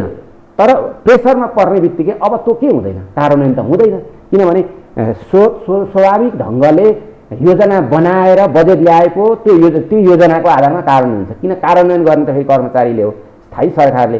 अब त कर्मचारीलाई दबाब दिएर अथवा कहिलेकाहीँ कर्मचारीले पनि आफ्नो पर्ला, त्यो ढङ्गले बजेट आइसकेपछि अनि भोलि कर्मचारीलाई चाहिँ त्यो इम्प्लिमेन्टेसन गर्न गाह्रो हुन्छ। सबैभन्दा पहिलो समस्या त्यो। दोस्रो समस्या चाहिँ के हो भने अघिल्लोपल्ट फेलियर भएको बजेट फेरि दोस्रोपल्ट पनि त्यही भरेर आउँछ। कति बजेटहरू त्यस्ता छन् ती दोस्रोपल्ट पनि त्यही आइदिन्छन्, त्यसले गर्दाखेरि पनि त्यहाँनिर बजेट कार्यान्वयन हुँदैन। अर्को समस्या छ, सधैँ उठ्छ यो सार्वजनिक खरिद ऐनको कुरा। अब सार्वजनिक खरिद ऐनको विषयमा चाहिँ मेरो सबैको एक कोरो धारणा, मेरो चाहिँ त्यसमा दोहोरो धारणा छ। यदि सार्वजनिक खरिद ऐन चाहिँ त्यो जसले चाहिँ ठेकापट्टा लिन्छ, जसले काम गर्छ, जसले काम सम्पन्न, जसलाई काम गर्न दिइन्छ सरकारले वा कर्मचारीले गर्ने त होइन, दिने हो, ऊ मैत्री बनाइदिनुपर्छ भन्ने कुरा हो मेरो। उसलाई काम गर्न सहज बनाइदिनुपर्छ। यदि काम गर्ने काम मैत्री भनौँ न, यदि काम मैत्री छैन भने काम मैत्री बनाउने हो। यदि काम मैत्री हुँदाहुँदै कहिलेकाहीँ के हुन्छ भने सार्वजनिक खरिद ऐनलाई देखाउने अनि तर मार्ने, त्यो प्रवृत्ति हो भने कोबाट त्यस्तो भएको छ खोजेर त्यसलाई सल्भ गर्नुपर्छ भन्ने कुरा हो मेरो। अनि अर्को कुरा चाहिँ के छ भने हामीले ठेक्का दियौँ नि बजेट, त्यो ठेक्का दिइसकिसकेपछि अब एकैचोटि असार मसान्तमा काम भयो कि भएन हामी हेर्न जान्छौँ, तर त्यो होइन। त्यो जुन परियोजना ठेक्कामा गएको छ त्यो परियोजना प्रमुखको काम ठेक्का दिएको दिनदेखि समापन भएर उसलाई बिल भुक्तान नगर्दासम्म उसको सहकार्य चाहिँ ठेकदार सँगसँगै हुनुपर्छ, किनभने बिचमा कानुनी झन्झटहरू हुन सक्छन्। त्यहाँ लागू गर्दाखेरि त्यहाँ लोकल लेभलका मान्छेहरू लगायतले अप्ठ्यारो पार्न सक्छन्। त्यसमा सहजीकरण गर्ने, छिटो काम सक्यो भने उसलाई पुरस्कारको व्यवस्था गर्ने, नत्र भने दण्डको व्यवस्था गर्न सक्यो भने पनि कार्यान्वयन हुन्छ, बजेट नत्र हुँदैन। अनि अर्को हाम्रो अचम्मको कुरा चाहिँ के छ भने एउटै सरकारका विभिन्न मन्त्रालयहरूको बिचमा कहिल्यै पनि कोअर्डिनेसन हुँदैन। हामीले देख्छौँ नि, आज सडक विभागले चिल्लो बाटो बनाउँछ, आहा भनेर बच्चा बच्ची खेल्छन्, भोलि आएर डल्ले फन्किहाल्छ। आखिर एउटै निकाय त्यसलाई किन चाहिँ हामी सहज गर्न सक्दैनौँ? र अहिले पछिल्लो अवस्थामा के पनि देखियो भने यो जुन सङ्घीयतामा हामी गयौँ, सङ्घीयतामा गइसकेपछि तीन तहका सरकारहरूको बिचमा पनि बजेटको मात्रै कुरा होइन, ओभरअल कुराहरू समायोजन गर्नको लागि, काम गर्नको लागि चाहिँ कहिलेकाहीँ ती एकअर्काको बिचमा संयोजन गर्न तीन तहले नसकेका हुन् कि अथवा तीन तहका सँगै चाहिँ हिँड्न खोजेका तर ठोकिएका हुन् कि भन्ने पनि मलाई कहिलेकाहीँ लाग्छ। त्यसले गर्दा त्यो त अब छोटो जस्तै सुडानकै कुरा गर्नुहुन्छ भने तपाईँ हामी अलिकति अगाडि गएको सङ्घीयतामा हामी त्योभन्दा उहाँहरूभन्दा अगाडि चाहिँ अस्ति एकदिन सुडानको साथीसँग कुरा भयो, तपाईँहरूको मलाई लोभलाग्दो छ है, मेरो स्थिति इकोनोमिक्सकै हो उहाँ, मेरो तपाईँहरूको चाहिँ यो संहिता कार्यान्वयन भनेको छ, हामी सधैँ गाली मात्रै गरिरहेको छौँ संहितालाई, तर वास्तवमा त्यो पनि होइन। अब आइसक्यो भने यसलाई चाहिँ हामीले तीन तहलाई चाहिँ व्यवस्थित गरेर लोकल लेभललाई चाहिँ खर्च गर्ने तरिका, हामीले खर्च छुट्याउने तरिका त्यो लगायत हामीले मिलाएर लान सक्यौँ र कर्मचारी समायोजन, कर्मचारीलाई तालिमको व्यवस्था।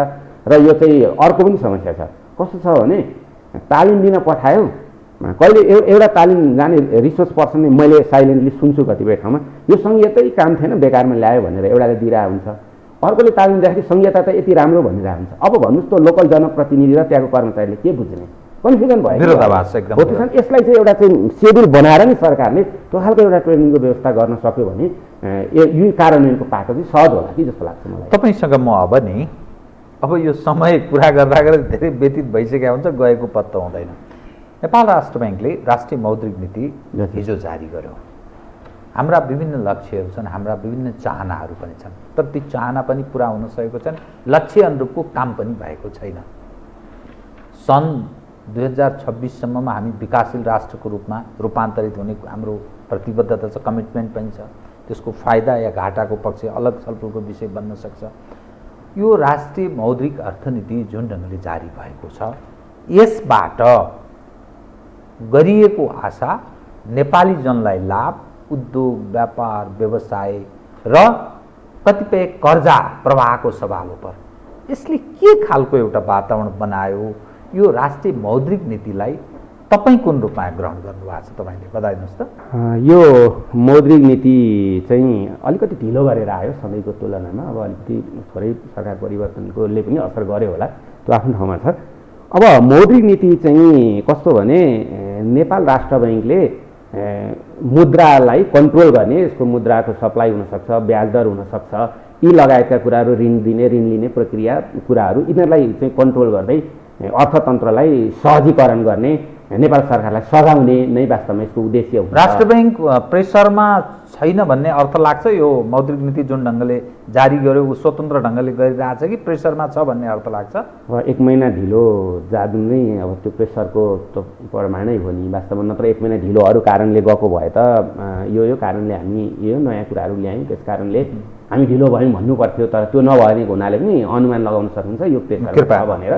तर नेपाल राष्ट्र बैङ्क स्वायत्त संस्था हो र स्वायत्त भएरै काम गर्नु बेटर हुन्छ। किनभने अघिल्लो पटकको चिरञ्जीवी सर हुनुहुन्थ्यो गभर्नर, उहाँ अघिल्लो सरकार सुशील कोइराला सरकारले चाहिँ नियुक्ति गरे हो, तर उहाँले सहज ढङ्गले काम गर्नुभएको हो, प्रेसरमा काम गर्नुभएको होइन। मेरो गुरु पनि हो, उहाँसँग कुरा हुँदाखेरि उहाँले त्यस्तो प्रेसरमा काम गर्नु भएन।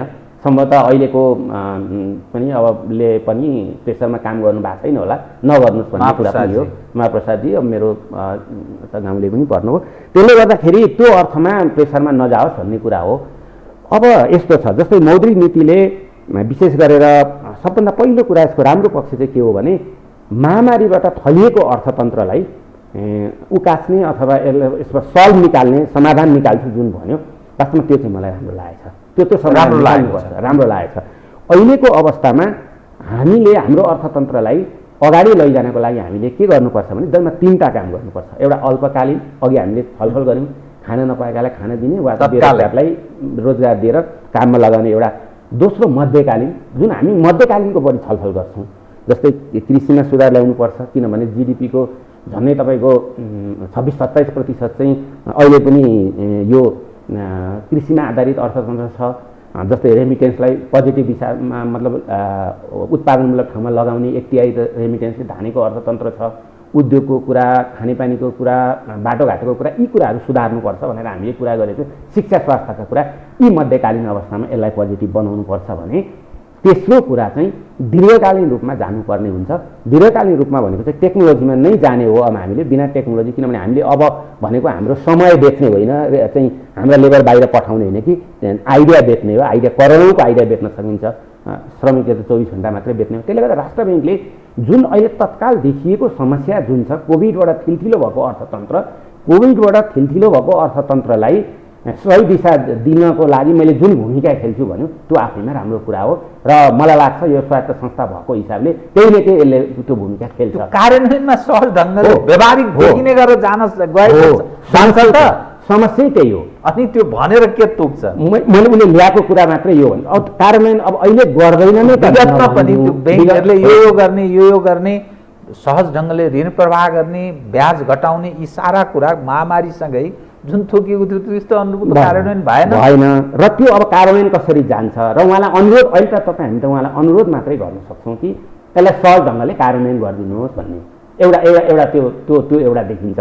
दोस्रो चाहिँ जस्तै मूल्यवृद्धि नियन्त्रणको कुरा गरेको छ, यो चाहिँ सबै बेलामा गालिने मात्रै गर्नु हुँदैन। अघिल्लो वर्ष मूल्य नियन्त्रण गरेकै हो, किनभने 3.6% मुद्रास्फीति राख्न सक्नु यो राम्रो कुरा हो। किनभने त्योभन्दा अघिल्ला 2 वर्षहरूमा 4% र 6% हाराहारीमा मूल्यवृद्धि थियो, तर अघिल्लो वर्षमा चाहिँ 3.5% मूल्यवृद्धि भयो। कतिपय मान्छेले के अनुमान गरेको थियो भने नेपालमा उत्पादन छैन, उद्योग धन्दा छैन, बाहिरबाट आउनुपर्छ, विशेष गरेर हाम्रो इन्डियाबाट आउनुपर्छ। अब इन्डियामै कोभिडको कारणले गर्दाखेरि त्यही वस्तु स्कार्सिटी हुने हुनाले अत्यन्त धेरै मूल्यवृद्धि हुन्छ भनेर अनुमान लगाएको थियो चाहिँ कोभिड सुरु हुँदाखेरि, तर त्यो हुन सकेन। त्यो एउटा राम्रो पक्ष हो र अहिले पनि त्यसलाई चाहिँ नियन्त्रण गर्छु भनेर भनेको छ, यो आफैमा राम्रो कुरा हो। अब ब्याज दरमा स्थायित्व ल्याउँछु भनेको छ। अब कति सम्भव हुन्छ, अघि हामीले भर्खरै पनि कुरा गऱ्यौँ। अब ब्याज दरमा स्थायित्व ल्याउने कुरा राष्ट्र ब्याङ्कको कन्ट्रोलमा मात्रै कति रहन्छ, कहिलेकाहीँ निक्षेप यति धेरै बढिदिन्छ ब्याङ्कसँग रातारात घटाउनु पर्ने स्थिति आउँछ भने कहिलेकाहीँ निक्षेप कम भएर ब्याज दर बढाएर निक्षेप माग्नुपर्ने स्थिति पनि आउँछ। त्यसले गर्दा हुन्छ कन्ट्रोल मेकानिजम फेरि पनि राष्ट्र ब्याङ्कसँगै हुन्छ। यो अब उसले यो कति तपाईँले कन्ट्रोल मेकानिजम राष्ट्र ब्याङ्कसँग हुन्छ त भन्नुभयो, तर त्यस अनुरूपको नेपाल राष्ट्र ब्याङ्कको संयन्त्रले वाणिज्य ब्याङ्कहरूलाई त्यो कन्ट्रोल गरेको, निगरानी राखेको, ठिक ठाउँमा प्रवेश गराएको त्यो निजी क्षेत्रका खास गरी ब्याङ्कहरूसँग जोडेर मैले हेरेँ, त्यो व्यवहारमा प्रयोग भएको देख्नुहुन्छ, तपाईँ पाउनुहुन्छ? यस्तो छ, हुँदै भएन त भन्न मिल्दैन। जस्तै कहिले कहिले तपाईँ ब्याङ्क मर्जर गराउने, कहिलेकाहीँ ब्याङ्कहरू टाट पल्टिने अवस्था आयो भने उसको सबै त्यो मेकानिजमहरूलाई उसले कन्ट्रोल गरेर 2-3 वर्ष 4 वर्षसम्म लाने यी कुराहरू नगरेको अवस्था होइन नि त। आखिर ब्याज दर घटाउने, बढाउने, कर्जा प्रवाह गर्ने, रुल बनाउने, रुल एन्ड रेगुलेसन गर्ने, नैतिक दबाब दिने, यो सबै काम त आखिर राष्ट्र ब्याङ्कै हो। तर जुन सिद्धान्त अनुसार राष्ट्र ब्याङ्क छ त्यो अनुसार भएको छैन। म तपाईँलाई 2टा उदाहरण दिउँ। यो वित्तीय बजार 2 खालको हुन्छ। एउटा विकसित वित्तीय बजार हुन्छ, पुँजी बजार वित्तीय बजार भन्छौँ हामी, त्यो विकसित हुन्छ। एउटा अल्प विकसित अवस्था छ। हाम्रो अल्प विकसित अवस्थाको पुँजी बजारको विशेषता नै के हो भने, वित्तीय बजारको विशेषता नै के हो भने राष्ट्र ब्याङ्कका सबै नियमहरू लागू हुन नसक्नु भनेपछि त्यो छिद्र भेटेपछि त अरू ब्याङ्कहरूले, अब शक्तिशाली ब्याङ्कहरूले, प्राइभेट ब्याङ्कहरूले त्यसलाई नमान्ने सम्भावना बढी हामी यहाँ छ। तर 100% नमानेर गएको अवस्था छैन। मैले केही उदाहरण मर्जरको यहाँले छस्स कुरा उठाउनु हो। हजुर, खुले कसरी, यत्रा बग्रेल्ती सयौँ किन खुले, अनि अहिले धमाधम मर्जरमा किन गइरहेको छ, र त्यसका लागि प्रोत्साहन यो मौद्रिक नीतिले किन गर्यो? धन्यवाद। यो चाहिँ यस्तो छ, एकपल्ट यस्तो अवस्था आयो, जस्तै यो 46-47 को परिवर्तनपछि त्यो त्यही पेरिफेरीमा विश्वमा पनि एउटा उदारीकरण आयो अर्थतन्त्रमा। अनि मान्छेले यसलाई के गरे भने, हामी चाहिँ राजाले हामीलाई केही पनि गर्न दिएको थिएन 46 अगाडिको कुरा, अब हामी जे पनि गर्न खुल्ला भयौँ। तर कति गर्न खुल्ला भयौँ भन्नेतिर चाहिँ गएन, जे पनि गर्न खुल्ला भयौँ। वास्तवमा एक किसिमले हेर्ने हो भनेदेखि त विकासको गति हेर्नुहुन्छ भने तपाईँ 2007 सालदेखि यता हुनुहुन्छ भने विकास भएको छ है। तपाईँ 2% शिक्षित भएको अवस्थामा अहिले यहाँ पुग्यो, 10 किलोमिटर बाटो बनेकोमा यहाँ बन्यो, बाटाघाटा गाडी लगायतका हामी संसारको एउटा सुख सुविधा हेर्न सक्यौँ। संसार जस्तो नभदा फ्रस्ट्रेट हुने अर्को कुरा हो। त्योदेखि यता त्यो विकास हुँदै विकासको क्रम भएकै हो। र केही कुराहरू चाहिँ 46 भन्दा अगाडि अलिकति राज संस्थाले गर्न नदिएको भन्ने भनाइ हो। अब त्यो भित्री राजनीति खोजौँला कुनै दिन छलफल गर्न दिएन या दिए त्यो अर्को कुरा हो। त्यतिखेर चाहिँ यति धेरै गर्नुपर्छ भनेर मान्छे निक्ले। कुन क्षेत्रमा हाम्रो आवश्यकता कति हो, जस्तै स्कुल खुले, स्कुलको हालत पनि त त्यो हो नि। अहिले 20 जना विद्यार्थी लिएर स्कुलहरू चलिरहेछन्, सामुदायिक कलेजहरू खुले, आधा बन्द हुने अवस्थामा छन्। ब्याङ्कहरूको पनि त्यही भयो, यति धेरै खुले। फाइनेन्सहरू हेर्नुहोस् त, कति खुले, कति भागे, अहिले पनि चाहिँ यति बढी खुले, त्यसलाई रेगुलेट गर्न सकिएन। रेगुलेट गर्न नसकिसकेपछि हामी अब 4 जना बस्यौँ, ठिक छ एउटा ब्याङ्क त खोलौँ, प्रफिट त त्यहीँबाट हुँदो रहेछ, हामीसँग पैसा पनि छ, राष्ट्र ब्याङ्कमा मेरो चिनेको हुन्छ, मेरो ब्याङ्कको अनुभव छ, म अर्थशास्त्र पढेको छु भन्ने लाग्यो। हामीले एउटा सहज प्रक्रिया राष्ट्र ब्याङ्कले बनाइदिएको थियो त्यतिखेर। त्यो सहज प्रक्रियामा गयो, हामीले खोलिहाल्यौँ ब्याङ्क। अब खोलिहालेपछि अब के भयो, र अधिकांश ब्याङ्कहरू के भयो त भन्दा काठमाडौँ केन्द्रित, काठमाडौँ पनि न्यु रोड केन्द्रित, अहिले त्यो देखिन्छ नि ब्याङ्कहरू। त्यो भएको हुनाले यति धेरै ब्याङ्कहरू खुले, भरे अन्तिममा ती ब्याङ्कहरू आवश्यकताभन्दा बढी नै भए। हाम्रो अहिलेको अर्थतन्त्र यी सबै कुरालाई हेर्दाखेरि आवश्यकताभन्दा बढी भए। पछि यसलाई मर्जरको आवश्यकताको महसुस गरियो। र अर्को कुरा पनि छ यहाँ, 2074-75 तपाईँको 613वटा स्थानीय तहमा ब्याङ्कका शाखाहरू पुगेकोमा अहिले 750वटा मात्रै पुगेका छन्, 2-3टामा बाँकी नै छ। त्यसरी हेर्दै हो नि त, मर्जर किन गर्ने, त्यसलाई त्यहाँ पठाउँ भन्ने कुरा हुन्छ। तर त्यसरी इकोनोमी सिधा बाटोमा कहिले हिँड्दैन, राजनीति जस्तै बाङ्गोटिङमा हिँडिन्छ यो। त्यसले गर्दाखेरि त्यस्ता आवश्यकता ठाउँमा चाहिँ ब्याङ्कका शाखाहरू खोल्ने, पुर्याउने, र बाँकी अनावश्यक ठाउँहरूमा चाहिँ अब त्यहाँनिर निश्चय पनि सङ्कलन गर्न नसक्ने, लगानी पनि गर्न नसक्ने, लगानी गरेको पनि उठाउन नसक्ने अवस्था आउँदाखेरि ती ब्याङ्कहरूको आवश्यकताको महसुस भएन, धेरै भयो भनिसकेपछि अनि मर्जरको नीति ल्याएर अनि राष्ट्र ब्याङ्कले त्यसलाई फेरि मर्ज गरेर आवश्यकता अनुसार तिमीहरूको भित्री सिस्टम चलाउनै नसक्ने हुँदाखेरि 2-3टालाई मर्ज गर्दाखेरि तिमीहरूका पैसा पनि धेरै हुने होलान्। सरल भाषामा भनिदिँदाखेरि तिमीहरूको व्यवस्थापनलाई पनि तिमीहरूलाई सहज होला भन्ने हिसाबले चाहिँ राष्ट्र ब्याङ्कलाई रेगुलेट गर्न पनि सजिलो हुने भएर होला सायद अनि अहिले चाहिँ फेरि मर्जरको अवस्था लिएर आएको छ। म तपाईँसँग कार्यक्रमको ठिक अन्त्यमा आएँ कि 3वटा प्रश्न म एकैचोटि सोध्ने भएँ। त्यो विकासशील देशको रूपमा हामी रूपान्तरित हुने कुरा यो अहिलेको अवस्थामा सन् 2026सम्मको कुरा छ, धेरै समय अब बाँकी छैन। सम्भव छ कि छैन? एक सम्भव छ भने त्यसबाट हामीलाई के लाभ हुन्छ र के घाटा हुन्छ, एकदम संक्षिप्तमा। दोस्रो विषय भनेको जुन ढङ्गले राष्ट्र ब्याङ्कले राष्ट्रिय मौद्रिक नीति जारी गर्यो, यससँगै उद्योग व्यापार व्यवसाय चलायमान हुने सवाल, सहज ऋण प्रवाह, ब्याज दरमा अलिक घटी, ब्याज दरको रूपमा जुन अब महँगो ब्याज भयो भन्ने दृष्टिकोण राखिन्छ। संसारको यसो हेर्दाखेरि वास्तवमा हामी कहाँ धेरै महँगो पनि रहेछ, त्यस रूपमा पनि बुझिन्छ संसारको तुलना गर्दाखेरिको स्थिति। र तेस्रो पार्ट भनेको पछिल्लो समयमा सेयर पनि अलि फस्टायो, तर यो पछिल्लो घटनाक्रमसँगै सेयरले धेरै ठुलो मर्का परेको। यो राष्ट्रिय मौद्रिक नीतिसँगै देशको पुँजीलाई चलायमान हुने र पुँजी पलायनको खतराको पनि कतिपय कुरा र आकर्षित जो वैदेशिक सहज लगानीको सम्भावना यहाँको राजनीतिक अस्थिरताका कारण त्यो अर्को बाटोतर्फ उन्मुख छ। अर्थात् त्यति अनुकूल स्थिति छैन है, वातावरण अनुकूल छैन भन्ने दृष्टिकोण पनि कतिपय मानिस राख्दछन्। यो 3-4वटा विषयलाई हेर्दा यो राष्ट्रिय मौद्रिक नीतिले जुन ढङ्गले जारी गर्यो यसलाई कसरी बुझ्नुपर्छ बताइदिनुहोस् त। सबैभन्दा पहिला यो विकासोन्मुखको कुरा जाउँ। विकासोन्मुख देशमा जुन सन् 2026सम्ममा जाने कुरा गरेको छ, अब सम्भव छ कि छैन भन्दा जम्मा 3वटा कुरा पुरा भएपछि विकासोन्मुखमा जाने संयुक्त राष्ट्रसङ्घको एउटा जुन त्यो चाहिँ मापदण्ड तोकेको छ।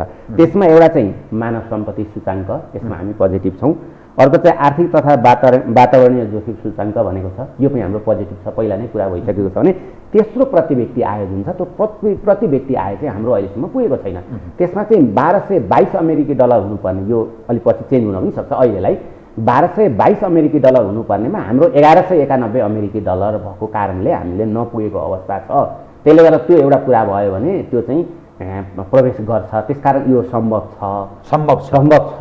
त्यसमा के फाइदा हुन्छ? त्यसमा फाइदा चाहिँ के छ हामीलाई भन्दाखेरि, जस्तै भनौँ न, कसैले मलाई त गरिब भन्दाखेरि मलाई पनि मन पर्दैन, राष्ट्रको पनि गरिब राष्ट्र भनेपछि त्यो मन पर्दैन, एउटा सिधा यो साइकोलोजिकल एउटा कुरा पनि छ। दोस्रो कुरा चाहिँ कसैलाई पनि त्यो देशको नागरिकलाई गरिब भएर बाँच्न मन लाग्दैन। अनि अर्को कुरा चाहिँ के भने विकासोन्मुख देश भनिसकेपछि विकासको एउटा खुड्किलो पार गरिसकेको भनिसकेपछि विदेशी लगानीकर्ताहरूले लगानी गर्ने सम्भावना बढेर जान्छ। अघि नै तपाईँले भनेको 2टा क्वेसनलाई मैले यहीँ जोड्न खोजेँ छोटो समय भएको कारणले। त्यसरी चाहिँ विदेशी लगानीकर्ताहरूलाई आकर्षित गर्नको लागि पनि हामीलाई के हुन्छ भने विकासशील देश भन्ने बित्तिकै उनीहरू लगानी गर्न आउँछन्, लगानी गर्ने वातावरण बन्छ। विकासशील देशमा चाहिँ अलिकति राजनीतिक स्थायित्व पनि हुन्छ भन्ने उनीहरूले अनुमान लगाएका हुन्छन्। बजार पनि ठुलो हुन्छ, उत्पादन भएको चिजलाई बजारसम्म पुर्याउन पनि सकिन्छ, त्यहाँ कच्चा पदार्थहरू सही ढङ्गले सदुपयोग गर्न सकिन्छन्, त्यहाँ लगाउने लेबरहरू केही वेल ट्रेन्ड हुन्छन्, आवश्यकता अनुसार लेबर पनि प्राप्त हुन्छन्। यी सबै कुराहरूलाई चाहिँ सोचेर उनीहरू लगानी गर्न पनि आउने भएको कारणले गर्दाखेरि यी फाइदाहरू चाहिँ हामीलाई हुन्छन्। तर यसका केही बेफाइदाहरू हामीले सहनुपर्ने हुन्छ। जस्तै हामीले गरिब देशले पाउने कतिपय कोटाहरू हुन्छन्, जस्तै विद्यार्थी अध्ययन गर्न जाने कोटाहरू भए, अरू हामीले सिक्ने कुराहरू कतिपय ठाउँमा चाहिँ हामीले व्यापारमै कोटा पाउँछौँ। कतिपय देशमा यो गरिब अल्प विकसित देशहरूलाई दिएको कोटा भनेर तिनीहरू चाहिँ हामीले अलिकति गुमाउनु पर्ने हुन्छ, ती अल्पकालका लागि हुन्। तर यसमा मलाई लागेको कुरा चाहिँ के हो भने यी जुन अवस्थाहरू हाम्रा पुरा भएका छैनन्, यी अवस्थाहरू पुरा गरेर हरेक आर्थिक फड्को मार्नुभन्दा अगाडि तोसँग सम्बन्धित रहेर एउटा आर्थिक टोलीहरूको बिचमा बसेर राम्रो होमवर्क गर्न सकिएन भने कहिले यस्तो घटनाले के गर्छ भने भुइँको टिप्न खोज्दा पोल्टाको झरेको अवस्थाको सृजना चाहिँ हुन सक्छ। त्यसले गर्दा त्यो कुरालाई ध्यानमा राख्दै गम्भीर हुनुपर्छ। हामीले गम्भीर भएर गयौँ भने यो आफैमा नराम्रो कुरा चाहिँ होइन, एउटा कुरा। दोस्रो कुरा विदेशी लगानीकर्ताहरूको कुरा चाहिँ कस्तो छ भने राजनीतिक कारण सबैभन्दा प्रमुख अघि हजुरले पनि उल्लेख गर्नु, वास्तवमा राजनीति अलिक सहज ढङ्गले नजाँदा अथवा अलिकति राजनीतिक उथलपुथल हुँदाखेरि विदेशी लगानीकर्ताहरू चाहिँ आउन चाहँदैनन्, लगानी गर्न चाहँदैनन्। किनभने लगानीकर्ताले त आफ्नो लगानीको प्रतिफलको सुनिश्चितता गरेको हुन्छ र कुनै पनि अवस्थामा त्यो सम्पत्ति बेचेर जाँदाखेरि मैले त्यो सहज ढङ्गले बेचेर जान सक्छु सक्दिनँ र मैले त्यहाँ तिर्ने ट्याक्सको अवस्था के छ, यी कुराहरूलाई उसले विचार गरेको हुन्छ। हामी कहाँ ट्याक्सको विवाद आइरहन्छ बेला बेलामा, त्यसले गर्दा ट्याक्समा चाहिँ विवाद जुन आउँछन् त्यो विवादलाई अन्त्य गर्नुपर्छ भन्ने कुरा हो। कुनै दिन छलफल गरौँ न ट्याक्सको बारेमा, त्यसकारण ट्याक्सको विवाद पहिलो सल्भ हुनुपर्छ। दोस्रो कुरो, उनीहरूले लगानी गरिसकेपछि उनीहरूले गरेको लगानीको प्रतिफल चाहिँ उनीहरूले आफ्नो देशमा लान चाहेको बेलामा लान सक्ने सुनिश्चितता हुनुपर्छ। अब बजार भनेको कुरो त कम्पिटेटिभ मार्केटमा उनीहरूले आफूले पनि बनाउने कुरा हो, सरकारले बजारै बनाइदिने भन्ने कुरा होइन। सरकारले खालि नियम बनाइदिने, नियमअनुसार उनीहरूलाई भित्र आउन र बाहिर जान सहजीकरण गरिदिने हो, कर लगायतका अन्य कुराहरूमा। त्यसले गर्दा ती गर्न सकियो भने लगानी हुन्छ। त्यो खालको जनशक्ति छ हामी कहाँ? यस्तो छ, जनशक्ति त हामी कहाँ सबै, हामी धनी मध्ये जनशक्तिमा पनि धनी हौँ। जलस्रोत र जनशक्ति प्रकृति स्रोतहरूमा हामी धनी हुँ नि। हामी जस्तै मिडिया क्षेत्रमा मैले तपाईँलाई हेरिरहँदा जुन दिनदेखि हेरेँ, तपाईँलाई म नराम्रो जनशक्ति भन्दिनँ। मलाई जति मेरा गुरुहरूले पढाउनु भयो, म उहाँलाई नराम्रो जनशक्ति भन्दिनँ। मैले अहिले केही राजनीतिक नेतृत्व र जसलाई म अत्यन्तै आदर गर्छु, म यसलाई नराम्रो जनशक्ति भन्दिनँ। त्यही जनशक्तिले साउदी अरब लगायत गल्फ कन्ट्रीमा गएर चाहिँ चिल्लो बाटो बनाउने, अनि हामी कहाँ बनाएको बाटोको हालत चाहिँ यो छ। जनशक्ति छैन त हुँदै होइन, हामीसँग जनशक्ति छ, तर हामीले जनशक्तिलाई सदुपयोग गरेनौँ। हामीले जनशक्तिलाई के गर्यौँ भन्दा बेच्यौँ, समयमा बेच्यौँ। जनशक्तिलाई दुई किसिमले प्रयोग गर्नुपर्छ। एउटा समयमा बेचेर प्रयोग गर्न सकिन्छ, एउटा त्यसको मेन्टल क्षमतालाई प्रयोग गर्नुपर्छ। हामीले मेन्टल क्षमता प्रयोग गरेनौँ कि हामीसँग जनशक्तिलाई विदेशमा बेचेर अघिल्लो वर्षको तुलनामा अहिले 9% रेमिटेन्स बढी ल्यायौँ। 70देखि 80% बाहिर जाने मान्छे घट्दै पनि पहिलो वर्षभन्दा 9% बढी रेमिटेन्स आयो भनेर हामी खुसी भयौँ। तर कोभिडको कारणले विदेशमा बसेर रोजगार गुमाएका मान्छेहरूलाई यहाँ ल्याएर हामीले कृषि र उद्योगमा लगाउन सकेनौँ। अनि हाम्रा कृषि र उद्योगमा मान्छे पाएन भनेर हामी रोइलो गर्छौँ। हामीसँग मान्छे नभएको होइन, हामीले त्यसलाई सदुपयोग गर्न नसकेको। त्यसकारण हामीसँग त्यो लेभलको मेन पावर छ। हामीले प्रयोग गर्न सक्यौँ भने अहिले पनि विदेशी लगानीकर्ताहरू आउँछन्। कोभिडभन्दा अगाडि वास्तवमा लगानीको वातावरण बनेको थियो, बन्दै थियो, तर कोभिडको कारणले गर्दाखेरि यो कमजोर भयो। अहिले भर्खरै पनि अघिल्लो सरकारले, अब यो सरकारले पनि सम्भवतः त्यसलाई निरन्तरता नदिँदै छैन, 6वटा औद्योगिक क्षेत्रहरू भर्खरै थपिरहेछन्, थपिने क्रममा छन्। त्यसले पनि के गर्दैछ भने विदेशी लगानीकर्ताहरूलाई वातावरण बनिन्छ। जस्तै सिमेन्टमा, उद्योगमा लगायतका चिजहरूमा उनीहरू, कृषिमै पनि, जस्तै अहिले कृषिमा विदेशी लगानीको कुरा हजुरले पनि सुन्नुभयो होला। कृषिमा विदेशी लगानीको हुन त विवाद पनि छ, विवाद त हामी कहाँ जेमा पनि विवादै हुन्छ, हुनु पनि पर्छ, त्यसबाट सही निष्कर्ष निकाल्नु। त्यसकारण वैदेशिक लगानी कृषिमा भनेर कुरा आइरहेको, त्यसले गर्दा यसले बिस्तारै वैदेशिक लगानीको वातावरण त बन्दै गएको हो। अर्थात् सम्भव छ भनेर त्यसरी आशावादी बन्दै सकिन्छ। म तपाईँसँग अरू विषय कुरा गर्न चाहन्थेँ, समयले यतिसम्म साथ दियो, कार्यक्रममा आइदिनु भयो, बहुत धन्यवाद छ यहाँलाई। अवसरका लागि यहाँलाई पनि धन्यवाद। आदरणीय दर्शकबिन्दु, उहाँ हुन्थ्यो डाक्टर दिलनाथ दङ्गाल, अर्थशास्त्री।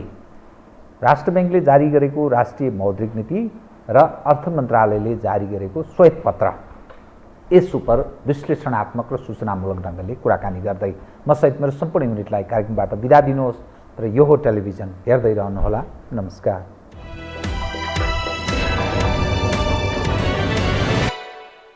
यो हो बहसको साथमा कामना सेवा विकास बैंक, प्रगतिको आधार कामना सेवासँगको कारोबार। Presenting Nepal's first family scooter with revolutionary i3s technology, Hero Destiny. शक्ति मिनरल्सको उत्पादन नेपाली किसानका लागि वरदान। शक्ति मिनरल्स प्रणाली विशेष औद्योगिक क्षेत्र भैरहवा। मंगल डेकोर, गुर्जुमार्ग 4 खाल टिल्ली बजार Kathmandu. Registration open for +2 Science Management Humanities and Law, Lumbini College.